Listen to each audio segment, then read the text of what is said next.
in Parliament against this, and maybe a move by the Canadian government to try to end this? Well, there was a private member's bill before the House of Commons right now, sponsored by Ed Fast. He's a Conservative member of Parliament from Abbotsford, British Columbia. And he decided that the only way to counteract this program was not to suggest the Liberals are going to end it. He knows that. But could the Liberals at least agree to not include the mentally ill? Because that's just plain irresponsible. How can somebody who's mentally ill make a determination about whether they want to live or die? Because it's just irresponsible.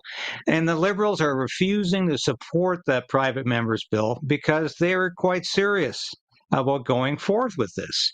And not only to just say people who are mentally ill, but they're going to include people with addictions in this. And that's highly troublesome. But you know what is ironic about this and hypocritical is that this Trudeau government has been pushing supervised injection sites all across Canada for the last decade, where people can legally shoot up heroin and other illegal drugs in a so-called safe setting. This has all been part of the harm reduction program.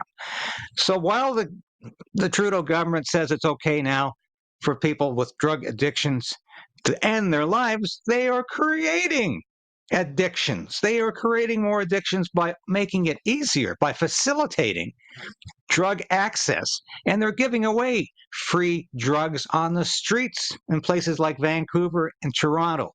They're giving away free drugs. They're creating addiction problems.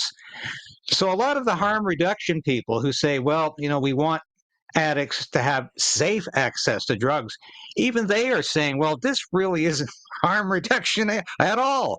But perhaps that's where this Trudeau government's going.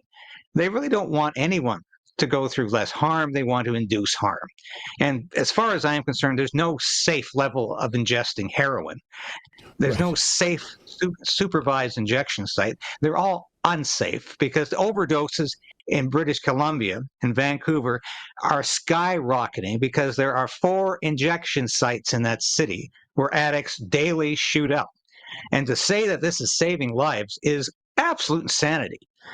But you can see where this Trudeau government is going. Create addictions, create mental health, and then we can just ask them to commit suicide because it'll be easier that way.